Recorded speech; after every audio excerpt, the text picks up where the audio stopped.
Hello मित्रांनो, स्वागत आहे तुमचं आपल्या चॅनलमध्ये. मित्रांनो, चॅनलला सबस्क्राईब केलं असेल तर सबस्क्राईब करून घ्या. चला तर मग त्याला सुरुवात करूया. मित्रांनो, मी उन्हाळ्याच्या सुट्टीत माझ्या मित्राच्या गावाला गेलो होतो. गाव लहान होतं, शांत होतं आणि संध्याकाळी झाडांच्या सावल्या जमिनीवर पसरल्या की एक वेगळी जादू निर्माण व्हायची. माझा मित्र रोहित शहरात काही कामामुळे गेला होता. त्यामुळे घरात मी आणि त्याची आजीच होतो. रोहितची आजी शांता आजी वयाने मोठी असली तरी तिच्या चेहऱ्यावर एक वेगळंच चमक होती. केस पूर्ण पांढरे झाले होते, पण तिचे डोळे अजूनही जिवंत आणि बोलके वाटायचे. ती बोलताना माझ्याकडे ज्या नजरेने पाहायची, त्यात एकटेपणाची छाया दिसायची. पहिल्या दिवशी संध्याकाळी ती म्हणाली, "तू बस जरा इथे, मी चहा करते." मी अंगणातल्या जुन्या खुर्चीवर बसलो. थोड्या वेळाने ती चहा घेऊन आली. कप देताना तिच्या बोटांचा हलकासा स्पर्श झाला. ती क्षणभर थांबली. "तू शहरात राहतोस ना, तिथे मजा असते का?" ती हळू आवाजात विचारली. "हो, पण गावाची शांतता वेगळीच असते." ती हलकसं हसली. "इथे शांतता जास्तच असते. कधी-कधी खूप एकटं वाटतं." त्या रात्री जेवण झाल्यावर आम्ही बराच वेळ बोलत बसलो.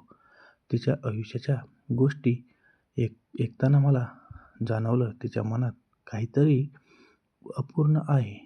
ती अचानक म्हणाली, "माणसाला वय झालं म्हणून भावना संपत नाहीत.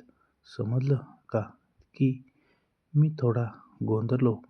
तिचे डोळे माझ्यावर स्थिर होते. "कधी-कधी कोणीतरी जवळ बसावं एवढीच इच्छा असते." मी काही बोललो नाही. ती हळूच माझ्या जवळ बसली. तिच्या खांद्याचा स्पर्श जाणवला. "तू चांगला आहेस म्हणून सांगते," ती म्हणाली. त्या रात्री झोपायला गेलो तरी तिचे शब्द आणि तिची नजर सतत आठवत होती. मला जाणवत होतं, शांता आजीच्या मनात फक्त एकटेपणा नव्हता, तर अजून काहीतरी भूक होती आणि ती भूक आता हळूहळू माझ्याकडे वळत होती. त्या रात्री मला झोप लागत नव्हती. शांता आजीचे शब्द सतत डोक्यात फिरत होते. "माणसाला वय झालं म्हणून भावना संपत नाहीत." बाहेर चांदणं पडलं होतं. घरात शांतता होती. अचानक दरवाजावर हलकासा आवाज आला. "झोपला नाहीस का?" शांता आजीचा हळू आवाज आला. मी उठून बसलो. "नाही, झोप येत नव्हती." ती हळूच आत आली. तिच्या हातात पाण्याचा ग्लास होता. "घे, पाणी पी." मी ग्लास घेतला. ती माझ्या पलंगाजवळ बसली. काही क्षण शांतता होती. "मला पण झोप येत नाही," ती म्हणाली. तिचा आवाज हलका आणि थरथरणारा होता. "एकटं वाटतं खूप." ती हळूच माझ्या हातावर हात ठेवला. तो स्पर्श उबदार होता. मी काहीही बोललो नाही, पण हात मागे घेतला नाही. ती माझ्याकडे पाहत म्हणाली, "तू जवळ असला की बरं वाटतं." माझं हृदय जोरात धडधडत होतं. ती अजून जवळ सरकली. तिच्या अंगावरचा हलकासा सुगंध जाणवत होता. ती हळूच माझ्या खांद्यावर डोकं ठेवून बसली. "थोडा वेळ बसू दे असंच." मी शांत बसलो. त्या क्षणी मला जाणवत होतं, ती फक्त जवळीक शोधत होती. काही वेळानंतर ती म्हणाली, "तू खूप समजूतदार आहेस, म्हणूनच मला तुझ्याशी बोलावंसं वाटतं." तिचा हात अजूनही माझ्या हातात होता. आमच्यातील अंतर आता जवळजवळ संपलं होतं. ती हळू आवाजात म्हणाली, "कधी-कधी मनाची भूक जास्त असते, शरीराची नाही." मी तिच्याकडे पाहिलं. ती हलकसं हसली. "पण काही वेळा दोन्हीही असतात." त्या क्षणी मला जाणवलं, आत्ता आमचं नातं साधं राहिलेलं नव्हतं आणि पुढची रात्र कदाचित आमचं गुपित कायमचं बदलणार होती. दुसऱ्या दिवशी सकाळी मी उठलो तेव्हा शांता आजी आधीच उठून काम करत होती. पण आज तिच्या चेहऱ्यावर काहीतरी वेगळंच दिसत होतं. एक हलकसं हसू आणि डोळ्यात चमक. "उठलास? चल, नाश्ता तयार आहे," ती म्हणाली. मी बसलो तेव्हा ती माझ्यासमोर पोळ्या वाढत होती. मध्येच ती माझ्याकडे बघून हलकसं हसायची. "काल झोप लागली का?" तिने विचारलं. मी थोडं हसून म्हणलो, "हो, थोडी." ती हळू आवाजात म्हणाली, "मला मात्र उशिरा झोप लागली. काही गोष्टी मनात फिरत होत्या. तिचे शब्द ऐकून माझं मन पुन्हा अस्वस्थ झालं. संध्याकाळी मित्र अजून परतला नव्हता. घरात पुन्हा आम्ही दोघंच होतो. वीज गेली होती. कंदिलाच्या मंद प्रकाशात घर वेगळंच दिसत होतं. मी अंगणात बसलो होतो. ती माझ्या शेजारी येऊन बसली. अंधारात माणूस खरं बोलतो, ती म्हणाली. मी तिच्याकडे पाहिलं. ती शांतपणे म्हणाली, माझ्या आयुष्यात खूप वर्षांपासून कुणी जवळ बसलेलं नाही.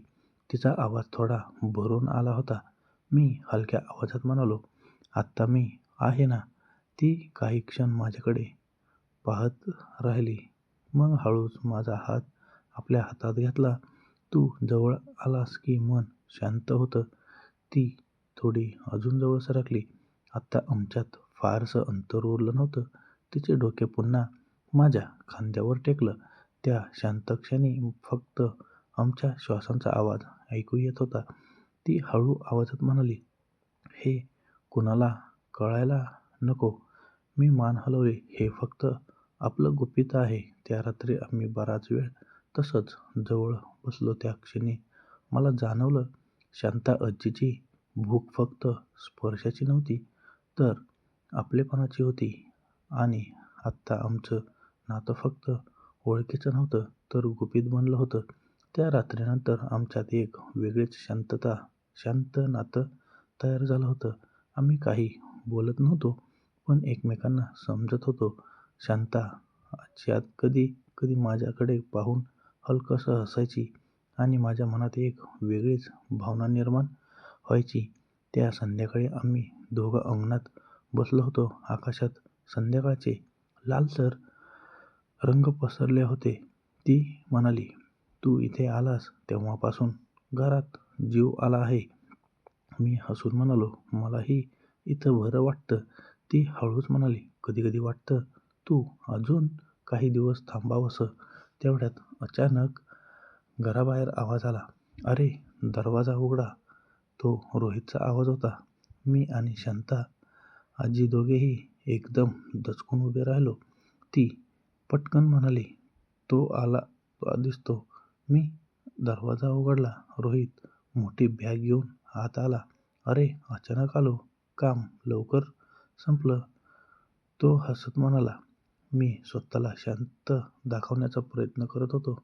रोहित आत गेला आणि आजीकडे पाहून म्हणाला, आजी, हा तुला त्रास देत नव्हता ना? शांता आजी हलकंसं हसली. नाही रे, उलट यामुळे माझा वेळ छान गेला. तिच्या आवाजात एक वेगळीच ममत्व होतं. रोहित म्हणाला, छान आहे मग. नाहीतर आजीला एकटं वाटतं. मी आणि शांता आजी एक क्षण एकमेकांकडे पाहिलं आणि लगेच नजर वळवली. त्या रात्री सगळं पूर्वीसारखंच दिसत होतं, पण आतून काहीतरी बदललं होतं. झोपायला जाताना शांता आजी हळू आवाजात म्हणाली, आत्ता थोडं सांभाळून राहायला हवं. मी मान हलवली. ती हळूच म्हणाली, काही नाती गुपित असली तरच टिकतात. त्या शब्दानंतर ती शांतपणे निघून गेली. मी पलंगावर पडून विचार करत राहिलो. रोहित परत आला होता, पण आमचं गुपित अजून संपलेलं नव्हतं. रोहित परत आल्यापासून सगळं पूर्वीसारखं दिसत होतं, पण माझ्या आणि शांता आजीच्या मनात मात्र काहीतरी बदललं होतं. आजी आत्ता जास्त बोलत नव्हती, पण नजर भेटली की सगळं समजायचं. एका रात्री रोहित लवकर झोपला. घरात पुन्हा शांतता पसरली होती. मी अंगणात बसलो होतो.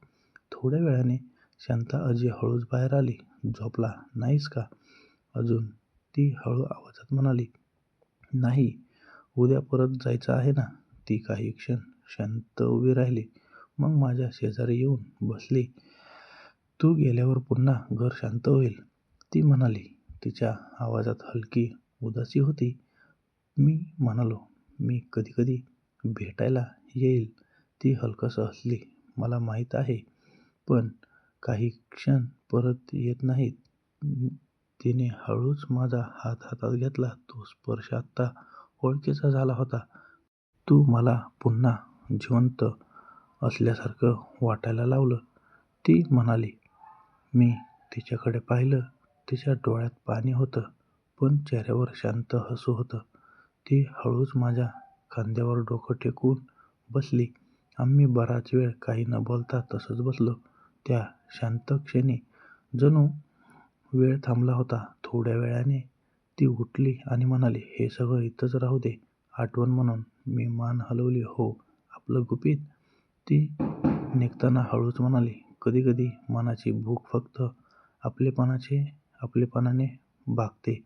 दुसऱ्या दिवशी सकाळी मी गाव सोडलं. रोहित मला बस स्टँडवर सोडायला आला. आजी दारात उभी होती. मी निघताना तिने फक्त एवढंच म्हटलं, काळजी घे. पण तिच्या नजरेत खूप काही होतं. बस चालू झाली तसं गाव मागे सरकत गेलं. पण मनात एक आठवण कायम राहिली. एकट्या मनाची भूक आणि काही क्षणाचं गुपित. आपलेपण. तर मित्रांनो, कशी वाटली आजची कथा कमेंट करून सांगा आणि लाईक, शेअर, सबस्क्राईब करायला विसरू नका. भेटूया अशाच नवनवीन कथेमध्ये. तोपर्यंत ऐकत राहा आपल्या गप्पा गोष्टी मराठी स्टोरी चॅनल. धन्यवाद.